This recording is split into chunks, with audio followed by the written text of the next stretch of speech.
فرمائے۔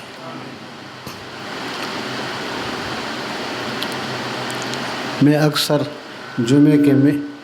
جمعے کے ممبر پر بھی یہ قصہ ذکر کرتا ہوں کہ حضرت حکیم صاحب رحمۃ اللہ علیہ نے ایک قصہ لکھا ہے۔ قصہ یہ لکھا ہے کہ ایک لڑکی کی شادی ہو رہی تھی تو وہ رو رہی تھی زور زور سے۔ اس کی سہیلیاں اس کے پاس آتی تھی اور تسلی دیتی تھی کہ تم تو بہت خوبصورت ہو، تمہاری آنکھیں ایسی ہیں، تمہارا چہرہ ایسا ہے، تم ایسی اور ایسی ہو، تو رونے کی کیا ضرورت ہے۔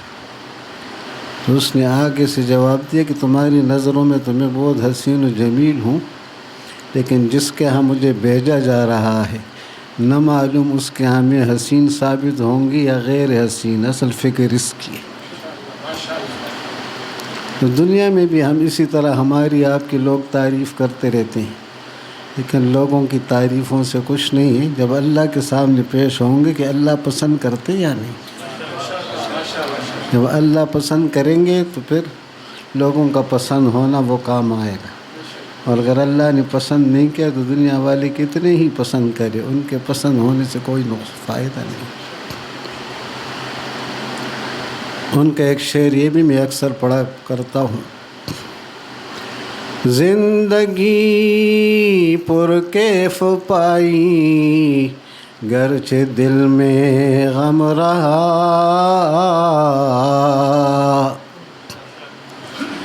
اور زندگی پر کیف پائی گرچہ دل میں غم رہا،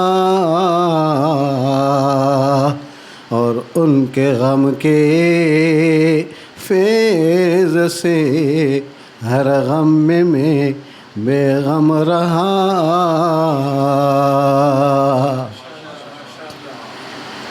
دوسرے بزرگ بھی فرماتے ہیں: غم دین خور کے غم غم دین است، ہم غم ہا فروتر ازین است۔ کا دین کا غم کھاؤ، اصل غم یہی ہے، باقی جتنے غم ہیں وہ اس سے بہت چھوٹے ہیں۔ ایک قصہ انہوں نے شاہ عبد الغنی پھولپوری رحمۃ اللہ کے کسی کتاب میں نقل کیا ہے کہ شاہ عبد الغنی پھولپوری رحمۃ اللہ علیہ کا ایک خادم تھا، کسی بات پر ان کو ڈانٹا تو وہ تو چلا گیا اپنے گاؤں، ناراض ہو گیا۔ حضرت کو بڑی فکر ہو گئی کہ پتہ نہیں اللہ تعالیٰ ناراض نہ ہو جائیں، تو حضرت اس کی تلاش میں نکلے، اور جہاں پر وہ رہتا تھا حالانکہ وہ خادم ہی تھا، ان کے گھر جا کر کے ان سے معافی مانگی اور کہا میں تم سے معافی طلب کرنے آیا ہوں۔ تو حضرت نے کہا میں تو آپ کا خادم ہوں، مجھ سے معافی کا کیا مقصد ہے، میں تو آپ کا خادم ہوں، معافی کی کوئی ضرورت۔ کہا نہیں، تم کہو کہ میں نے معاف کیا تب میں چھوڑوں گا۔ تو حضرت کو اس نے کہا کہ میں نے آپ کو معاف کر دی۔ کہتے ہیں جب واپس آئے، سوئے رات کو تو خواب دیکھا، اور خواب میں یہ دیکھا کہ ایک کشتی کے اندر سوار ہے، اور قریب میں ایک دوسری کشتی ہے، اس میں حضرت علی رضی اللہ تعالی عنہ سوار ہے۔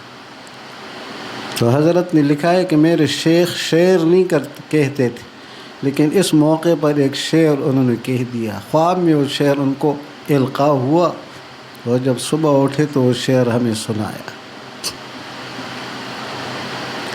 خواب میں یہ دیکھا کہ حضرت علی رضی اللہ تعالی عنہ نے حکم دیا کہ ہماری کشتی کو عبد الغنی پھولپوری کی کشتی سے ملا دو، اور ملانے کے وقت جو آواز آئی ٹکسی، کہتا وہ ابھی تک میرے کانوں میں گونج رہی ہے،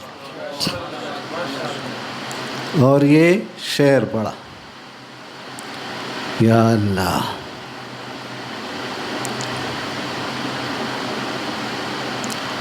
مضطرب دل کے تسلی کے لیے،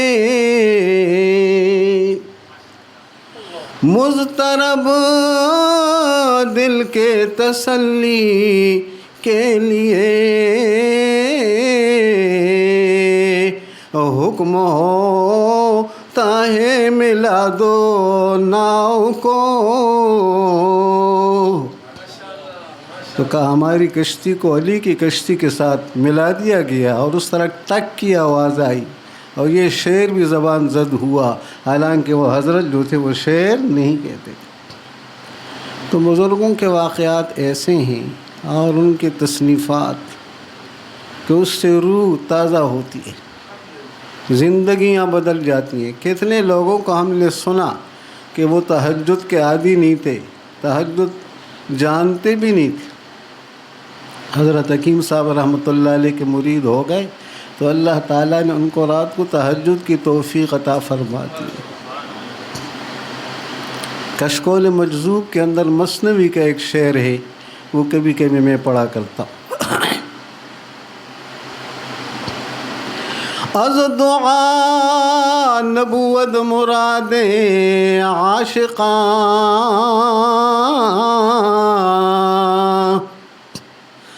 از دعا نبوت مراد عاشقاں،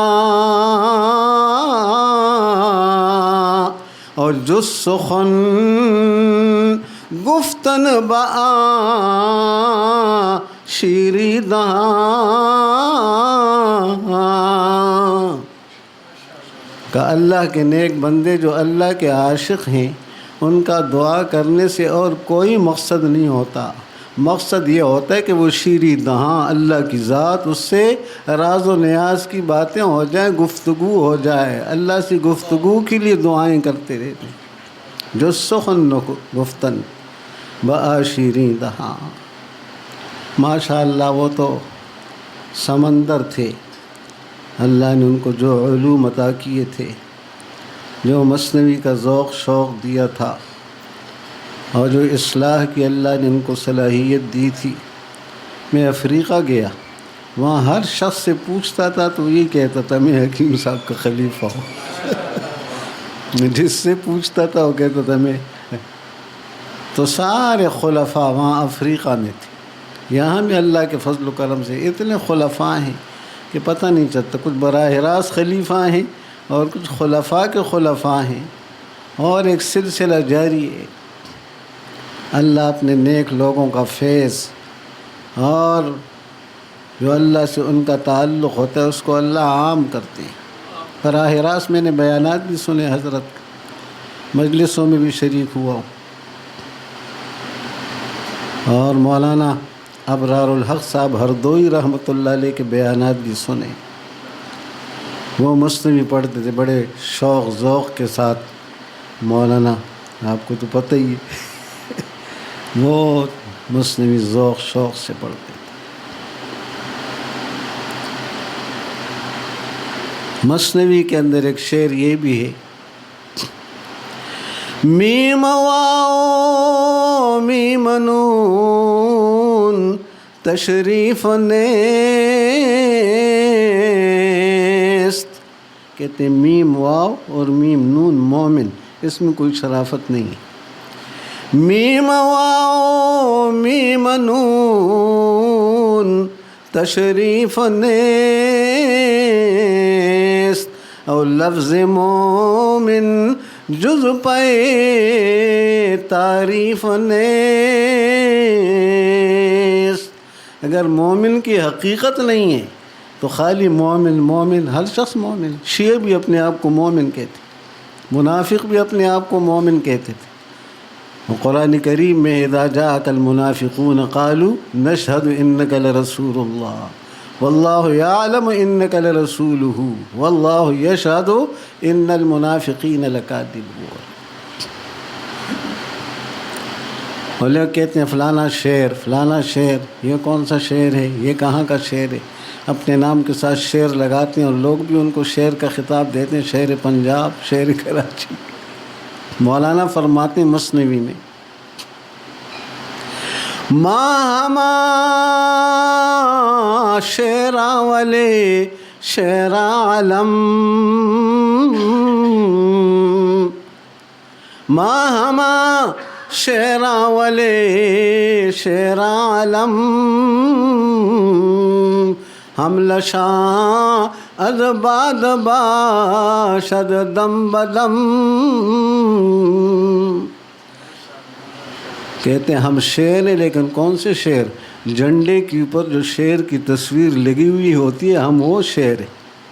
جب ہوا سے وہ جھنڈا ہلتا ہے تو ایسا معلوم ہوتا ہے کہ شیر کیا کر رہا ہے، حملہ کر رہا ہے. ہم وہ کاغذی شیر ہیں، حقیقی شیر تو کوئی کوئی ہوتا ہے. تو ایسے مولانا روم نے مثنوی کے اندر بھی مثالوں سے سمجھایا ہے، تشبیہات سے سمجھایا ہے،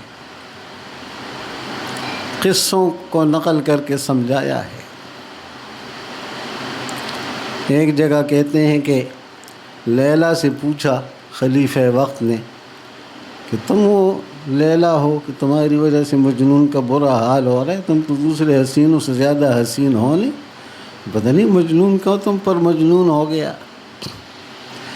گفت لیلا را خلیفہ کا توئی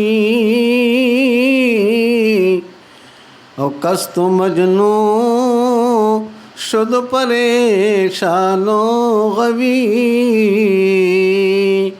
تو ہے وہ لیلا کہ تیرے وجہ سے مجنون گمراہ ہو گیا، پریشان ہو گیا. از دیگر خوباں تو افزون نیستی، دوسرے حسینوں سے تم زیادہ حسین تو ہو نہیں. تو اس نے کہا گفت خاموش تو چو مجنون نیستی. اس نے کہا خاموش ہو جاؤ، تم مجنون نہ ہو. اور دیدے مجنو اگر بودے ترا، کہ اگر تیرے چہرے کے اندر مجنون کی آنکھیں ہوتی، ہر دو عالم بے خطر بودے ترا، تو پورا عالم تجھے ہیش نظر آتا.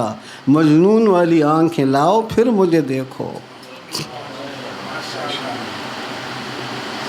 اور ایک جگہ مولانا فرماتے ہیں آدمی دی دست باقی پوستست، آدمی تو آنکھوں کا نام ہے، باقی تو ساری چمڑا ہی چمڑا ہے. آدمی دی دست باقی پوستست اور دیدہ آن باشد کے دیدے دوستست. اور آنکھیں وہ ہیں جو محبوب کو اور آقا کو دیکھنے والی ہوتی ہیں، وہ آنکھیں باقی آنکھیں نہیں. وقت کافی ہو جائے گا. وآخر دعوانا ان الحمدللہ رب العالمین. اللہ آپ کو بھی ہمیں بھی بزرگوں سے وابستہ فرمائے اور ان کی فیوضات و برکات کو حاصل کر کے مستفید ہونے کی توفیق عطا فرمائے. اللہ بیماریاں، پریشانیاں، تکلیفیں دور فرمائے. اس خانقاہ کو اور جتنی خانقاہیں پوری دنیا میں سارے خانقاہوں کی یا اللہ آباد فرما. گلشن عمر کے اندر جس کمرے میں بیٹھتا ہوں اس کو طالب علموں نے خانقاہ کا نام دیا ہوا ہے. حالانکہ میں کوئی خانقاہی کام نہیں کرتا، لیکن اس کے باوجود میری نشستگاہ کو اس کو طالب علم خانقاہ کہتے ہیں. قاری صاحب کہاں ہیں؟ کہتے ہیں خانقاہ میں ہوں گے. مہمان کہاں ہیں؟ خانقاہ میں. اللہ تعالی ہمیں بھی صحیح نظام چلانے کی اور بزرگوں کے نقش قدم پر چلنے کی توفیق عطا فرمائے. وصلی اللہ تعالی علیہ